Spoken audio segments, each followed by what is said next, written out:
திருச்சிற்றம்பலம். ஹர ஹர நம பார்வதிபதயே. ஹர ஹர மகாதேவா. தென்னாடுடைய சிவனே போற்றி, எந்நாட்டவர்க்கும் இறைவா போற்றி. ஏகம் பத்துரை எந்தாய் போற்றி, பாகம் பெண்ணொரு ஆனாய் போற்றி. காவாய் கனகத்திரளே போற்றி, திரு கைலை மலையானே போற்றி போற்றி. சிதம்பரம். இன்னைக்கு பஞ்சபூத ஸ்தலங்கள்ல வாயுஸ்தலமான காளஹஸ்தியை பத்தி பார்க்க போறோம். காளஹஸ்தியில எழுந்தருளி அருள் புரியக்கூடிய எம்பெருமானுக்கும் எம்பெருமாட்டிக்கும் காளஹஸ்தீஸ்வரர், ஞானாம்பிகை, ஞானப்பூங்கோதை அப்படின்னு பேர். காளஹஸ்திக்குள்ள நம்ம நுழைஞ்சாலே முக்தின்னு சொல்லுவா. காலத்தி பிரவேசிக்க முக்தி. காளஹஸ்தினா காலம் அப்படின்னா பாம்பு, ஸ்ரீன்னா சிலந்தி, அத்தினா யானை. பாம்பு, சிலந்தி, யானை இது மூன்றுமே வழிபட்ட க்ஷேத்திரங்கிறதுனாலேயே இதற்கு காளஹஸ்தின்னு பேர். ஒரு க்ஷேத்திரம்னு எடுத்துட்டோம்னா அதற்கு நதி, நிதி, பர்வதம் இது மூன்று கிரைட்டீரியா சொல்லுவா. அது போல இந்த கோயிலினுடைய இந்த மூன்று கிரைட்டீரியா என்னன்னு பார்த்துடுவோம். இந்த காளஹஸ்தியில இருக்கக்கூடிய நதிக்கு பொன்முகழி அப்படின்னு பெயர்.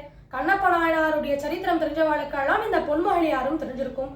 அதே போல இங்க இருக்கக்கூடிய நிதி ஞானாம்பிகை, இங்க இருக்கக்கூடிய பர்வதத்திற்கு கைலாச மலை அப்படின்னு பெயர். இந்த மலையில இருக்கக்கூடிய குடுமி சுவாமியைத்தான் கண்ணப்ப நாயனார் மலையேறி, இந்த திண்ணன்கிற கண்ணப்ப நாயனார் மலையேறி தரிசிச்சு தன்னுடைய கண்ணையே இவர்கிட்ட அர்ப்பணிச்சு கண்ணப்பருங்கிற பெயர் பெற்றார். இப்பேற்பட்ட இந்த கண்ணப்ப நாயனார் வழிபட்ட இந்த எம்பெருமான தரிசனம் பண்ணணும்னு மகாபெரியவா ஆசைப்படுறார். அப்ப மகாபெரியவா ஆசைப்பட்ட போது மகாபெரியவாளுக்கு 90 வயசு இருக்கும். அதனால மடத்துக்காரெல்லாம் மகாபெரியவாள மலையேறி தரிசனம் பண்றதுக்கு அனுமதிக்கல. சரின்னு சொல்லிட்டு அன்றைய இரவு மகாபெரியவா சமைச்சிக்கப்படுறார். மறுநாள் காத்தால 4 மணிக்கு எழுந்து பார்த்தா மகாபெரியவாளை காணல. எல்லா இடத்துலயும் மடத்துக்கார தேடி பார்க்கறா, காணல. அப்ப ஒருவர் சொல்றார், இந்த மாதிரி மகாபெரியவா மலையேறின் இருக்கார் அப்படிங்கிற விஷயத்த சொன்ன உடனே மடத்துக்காரெல்லாம் வேகமா போய் பார்க்கறா. அங்க போய் பார்த்தா மகாபெரியவா கண்ணப்ப நாயனா எந்த குடுமி சுவாமிய வணங்கினாரோ அந்த குடுமி சுவாமி கிட்ட உருகி ஸ்ரீருத்ரம் வாசிச்சிருக்கார். இதத்தான் ஆதிசங்கர பகவத் பாதாலும் தன்னுடைய சிவானந்த லஹரியில கண்ணப்ப நாயனார் வணங்கினதா ரொம்ப அழகா எடுக்கிறார். இந்த க்ஷேத்திரத்தை தக்ஷிண கைலாசம் அப்படின்னு சொல்லுவா.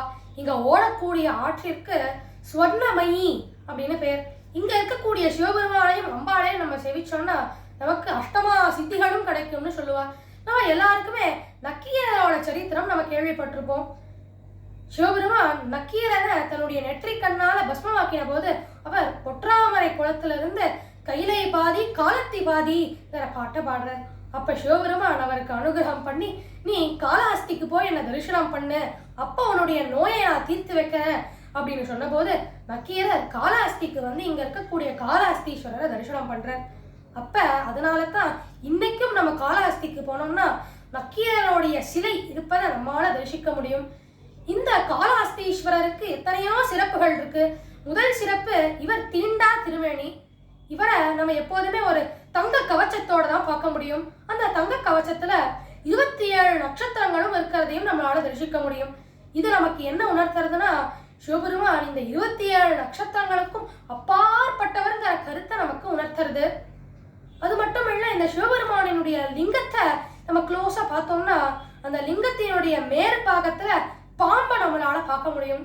அந்த லிங்கத்தினுடைய நடு பாகத்துல யானையினுடைய தந்தத்தை நம்மளால பார்க்க முடியும். இந்த லிங்கத்தினுடைய கடைசி பாகத்துல ஒரு சிறு சிலந்திய நம்மளால பார்க்க முடியும். கேட்கறதுக்கே மிகவும் வியப்பா இருக்கு இல்லையா? இன்னொன்னு, இந்த கோயில்ல அர்த்தஜாம பூஜை கிடையாது, நவகிரகங்களுக்குன்னு சன்னதி கிடையாது. ஆனா சனீஸ்வரனுக்கு மட்டும் தனியா சன்னதி உண்டு. பொதுவாகவே எல்லா சிவன் கோயில்கள்லையும் பிரசாதமா நமக்கு விபூதி தான் தருவா. ஆனா இந்த கோயில்ல பச்சை கற்பூரத்துல நீர் ஊத்தி தான் நமக்கு பிரசாதமா கொடுப்பா. அது மட்டும் இல்ல, இந்த கோயில்ல அகஸ்தியர் பாதாள விநாயகரை பிரதிஷ்டை பண்ணியிருப்பார். பொதுவாகவே நம்ம 4 கால் மண்டபத்துல இருந்து 1000 கால் மண்டபம் வரைக்கும் பார்த்திருப்போம். ஆனா இந்த காளஹஸ்திக்கே உரிய ஸ்பெஷல் என்னன்னா, இங்க 2 கால் மண்டபத்தை நம்மளால தரிசிக்க முடியும். இந்த காளஹஸ்தி 4 பாடல் பெற்ற க்ஷேத்திரம்.